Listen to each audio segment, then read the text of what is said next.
Berner, what can you tell people about Wicked Wizard? Wicked Wizard. Wow, man, that's crazy. Your dad was actually gonna have a Mexican restaurant. Did he end up working that out or no? Nah, man, this is crazy. It's tripping me out. Interview bomb.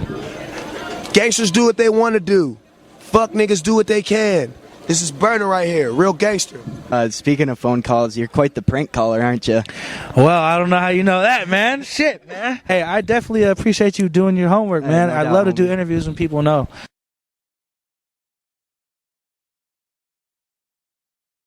Hey guys, thanks for tuning in. I'm Damon Campbell with Music'sMyLife.com here in Detroit for the Under the Influence of Music Tour 2013 with a very special guest. Would you like to introduce yourself? Big Burn, baby.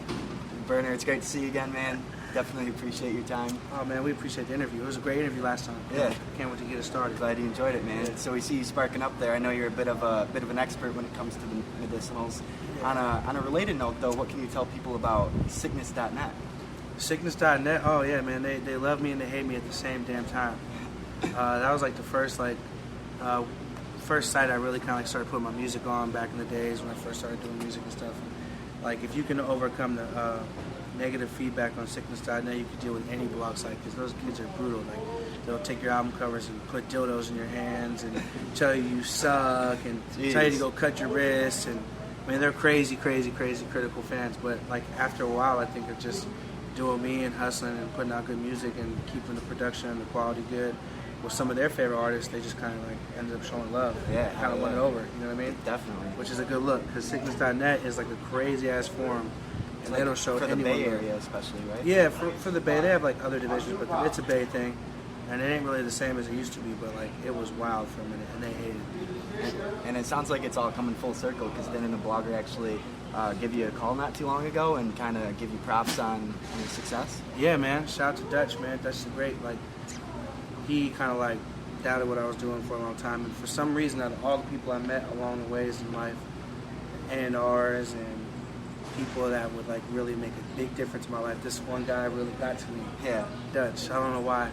Was He's a big dude, you know what I mean? But he just told me I sucked and like clowned me all the time. So when he called me, I was like, yo, I just want to say I appreciate everything you're doing, and you grew and it's dope and da-da-da. It was like a big deal. I was like, oh shit. Yeah, that's crazy. Yeah. Was he from that side in particular, or different? Yeah, he actually runs We the West. Okay. But he was on Sickness, you know, shout out to We the West. But yeah, he was on Sickness a lot, so just for him to even hit me was like crazy. Yeah. Like, I remember making the White Album, like, I'm gonna prove this fucking guy wrong. I remember I did that when I made that album. I was like, definitely trying to prove him wrong. And it just goes to show how far you've come. Yeah, he just hit me recently, so it was hella cool for me to do that. Yeah, and I'm sure a lot of people viewed you signing with Taylor Gang as kind of like, you know, knocking down some doors, so to speak. And interestingly enough, didn't a literally kicked in door actually have something to do with that? Kinda, I mean, you know, in a way, like, I just kind of like, just needed to switch everything up. Like, my life was just a little hectic, and I was just doing stuff I probably shouldn't have done. And Wiz just kind of gave me like a wonderful opportunity to be like on this platform and to like experience like stuff like this tour, and just like a good crew like them. Like, you know, it's just a good, focused, organized way to make music. Like, it's dope. I fuck with these guys 100%. So just a lot of life experiences happened before signing with Taylor Gang, and just when I signed, everything changed. It's been dope. And before things, you know, were finally pushed over the edge, kind of what I was getting at there was, weren't you like staying somewhere in South by Southwest with a kicked in door? And then you ended up you're right. Staying with Yeah, you're right. Damn, I don't even know how you knew that. That's right. I was thinking that you was talking about something else, like the feds kicked in door. Oh, no. That didn't happen yet, and it probably won't. But yeah, basically, South by Southwest, I was with the Young California crew, and we were in the straight hood, and the door was kicked in prior to us coming there, and the lady told us that, and she had a nasty ass cat, and there was just a bunch of people on the block, and I ended up just calling Wiz, or I called Will. I was like, yo, man, you guys got floor space over there? This is crazy. Yeah. And I went over there, and that's where I actually was like told, like, yo, when you gonna sign with us? Because at that house. So yes, a kicked in door did have something to do with that. You were like out on the porch, like watching a video, and Wiz came up to you or something? Yeah, I was sitting outside watching a video that I had just done with a friend from the Bay. Do you remember which one particularly? Yes, I do. It was me, After Some, and Lil Evil, and Hustle in the Rain? I don't know. It was hard. But yeah, Wiz see me watching it on my iPhone. He's like, yo, so what's up, man? When you gonna sign with us? I was like, oh shit, whenever. That's crazy. Yeah. And if I'm not mistaken, you've kind of been putting the gang onto dabs lately. What is a dab exactly? Well, a dab is a way to smoke wax. Wiz kind of found it on his own. Like, Okay. you know, I used to smoke. I don't really smoke wax anymore, but I used to smoke oil on wax a lot when I was younger. But I seen Wiz was doing it, and I just had one of my buddies give him some of the best wax out there, you know, because I figure if anyone we're gonna be doing anything, whether it's music or smoking weed or smoking wax, or if any of my boys want to fuck some bitches, it's gonna be the best. Exactly. So yeah, I just brought some crazy ass oil that's not really out yet. And but yeah, Wiz loves dabs. They love dabs. I don't really smoke wax right now. Right. And the cookies has certainly taken off. Yeah. How did that get started? Wasn't it like you and Be Legit or something? Yeah, me and Bila like really branded the cookies and just really let people be aware of what it was and where it's from. And you know, all the rappers that slid through our way, we just kind of let them experience it, let them smoke it, let them try it, and just really put on like how the Bay Area does. So Yeah. you know, we branded it, and then I ended up turning into a clothing line, which ended up turning into like a smoke merch accessory line. Yeah. And it's just like doing hell shit. So yeah. And I saw Tommy Chong from Cheech and Chong even called it his favorite strain, which is That's an fucking- accomplishment in and of itself. What That's was your- awesome. I mean, you know, what was like, your reaction there? even my parents like grew up watching Tommy Chong and them Cheech and Chong. I'm like, And you've even used to like Cheech and Chong lighters and yeah, stuff. like, you know, it's just like everyone knows who Cheech and Chong is. So for him to say a strain that like my circle created and that I personally branded from the beginning is like awesome. Yeah. That shit's hard. And, It's fuck. and now you're also on to like the Snowman, the Sherbert, and the Yeah. Y. What's the deal with those? Yeah, the Snowman is like the highest tested weed as far as like THC and all that and cannabinoids and all that. But that's amazing strain, and the Y is amazing. I'm smoking Sherbert right now. Sherbert tastes so good. It tastes really good. You smoke, man? Want to try it? Yeah, no, it tastes really good, man. It's just exotic. I like to do things that other people don't have. So like, you know, the next rapper might pull up in, you know, a crazy ass Porsche with just ridiculously big stones on his neck and Yeah. you know, just have the hugest homes, but they're not smoking what I'm smoking on. Right. Ever. And they never will be unless they fuck with me.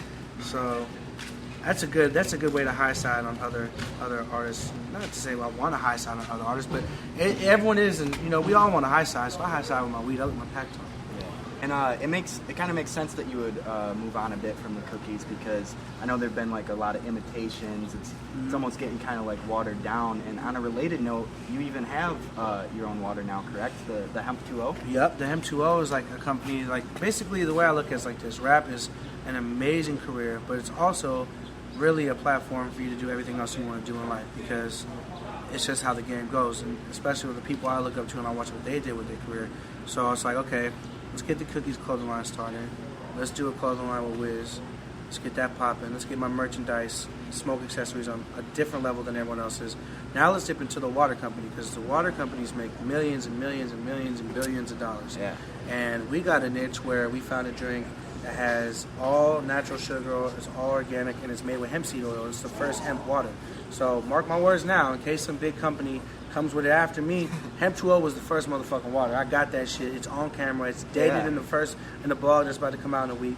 And it's just dope because it tastes hella good. And it tastes great after you smoke. And I feel like my fans will support me 100%. And I feel like anyone that likes good, cold fucking beverages will love it too. So it's like, let's get it cracking. Yeah, and you even have some experience distributing beverages, right? Because weren't you actually like a bartender at one point in time? Yes, when I was 17, 18, and my last year, 19, I was bartending in the nightclub.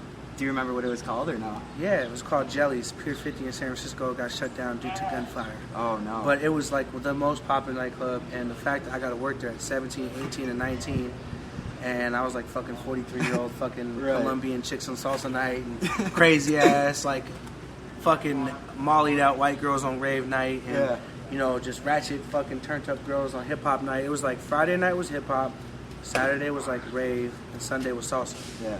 So I was bartending hella young. That's awesome. It was the shit.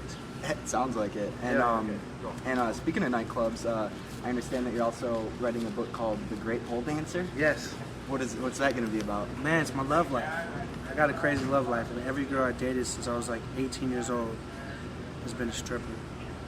Every girl I seriously like had something going on with, whether it was like getting money with, or really settling down with, or everything has been a dancer. So each chapter is named after a dancer, and it's a different adventure in each chapter, because if you fuck with strippers like I fuck with strippers, you know these girls are definitely a roller coaster ride. Yeah. And it's a crazy experience, and it's not just like a normal story. Right. There's always something crazy. There's always something crazy. So I feel like the shit's so entertaining, I gotta write it down. Exactly. I've seen some crazy shit. Right. And well, we'll definitely be looking forward to that, as well as your upcoming mixtape, Drugstore Cowboy. Correct. Which was recently pushed back. Why, It was. Was that to fit more songs on it, or just? Nah, you know what? You're gonna actually be the first person, and you guys gotta release this ASAP. All right. It's not been talked about, but basically it's like this. Like, prior to signing to a label, I put out 10 projects, and I did it all myself. Yeah. Me. I picked the beats, I did the records, I had them mixed by my people, I had the artwork down, I put out my videos, I directed the videos with the directors, and I've never been in a situation where I've had someone say, yo, Bern, that just ain't it. Or, Bern, you could be bigger than that. Yeah. Are you comfortable with what you have now, or do you want to be bigger? Right. And Wiz took the step to say, yo, Bern, like, this shit is great, it sounds good, but it's just the same. It's that sample music, it's the D-boy shit, and he was like, you don't want to change that, of course, but it needs a few bigger records because you couldn't be bigger than that. Yeah. And he's like, do you feel like this is the best you can come with? And I was like, thought about it. I snapped into like sobriety because I was faded, and I was like, no. I was like, exactly. This could be your next biggest shit. Wow. And the platform we got provided, you could take it all the way there. Yeah. So I was like, you know what? I agree with you 100%. So right now we're just kind of like finding new records and just kind of just turning it up a little bit. And I'm dropping free songs every week just to keep people. I just did a couple nights ago. I just dropped one a couple minutes ago. Yeah, you got the first person I even talked to about this. Yeah, so I just dropped one a couple seconds ago before I came out here, and like I think it's dope because like I said, I did everything by myself prior, and like to have someone actually be like, yo, you can step it up a lot, you know, more and just go big with it, because this is where we can take it. Look at these arenas, there's 20,000 something kids in each one. I really thought about it, and I fuck with Wiz 100% for that, because my selfish ass would have just dropped it. But I really thought about it, so that's why I got pushed back. It's for a better reason. We're trying to make it as big as we can. He knows my potential. He sees what I haven't seen because I'm just so stuck on doing it my way. Exactly. So it's dope, actually. That's awesome, man. Yeah. And if I'm not mistaken, your last mixtape, Urban Farmer, was kind of like the concept behind it kind of had something to do with like a fan out in the Desto who showed you a picture of his girl room or whatever. Was there any sort of like aha moment like that with Drugstore Cowboy, or what's been kind of like the vibe that you wanted to go with? For the music? Drugstore Cowboy was like real dark. It was real like, man, you could pop his annex and lower tabs and smoke and sip lean and just ride to it. Yeah. It was produced by Cosmo, which is my favorite producer.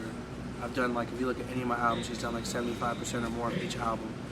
And I just wanted to show them what me and him do together. So it was very sample heavy. Yeah. It was more real calm and ride. There was not really any shit to really turn up to. There was only a couple. But it was like, I don't know, it just reminded me of drugs. Yeah. And I remember watching Drugstore Cowboy and be like, yo man, this dude's knocking off pharmacies just to get high and shit. Right. It was just on some like, you know, I don't know, it was a mixture of the drugs and just looking up to Sibo, you know, the real cowboy. You know, Sibo, shout out to Sibo, man. He's just like a wild motherfucker, bro, from where I'm from Northern California, and I'm just trying to rep that what I grew up on at the same time what's going on now.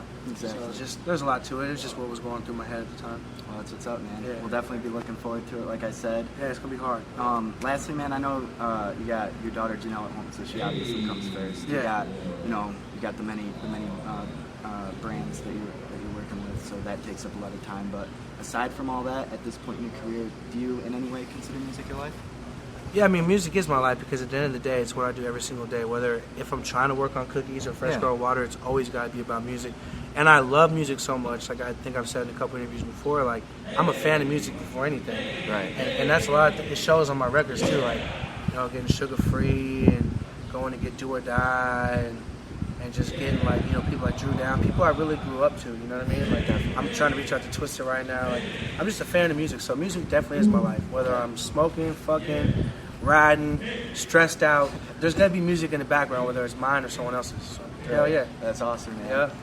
Well, thank you so much for your time. Great chatting as always. Appreciate it, brother. Best wishes with everything coming your way. Is there anything else you want to say to the people out there watching? Shit, man, just, you know, look at your date, the time right now. Shit's gonna keep going up. Everything we do is just moving, and I want to thank everyone that supports me because shit, we got it cracking right now. Yeah. That's it. There you have it. Once again, I'm Damon Campbell, and this is Berner. Thanks for watching.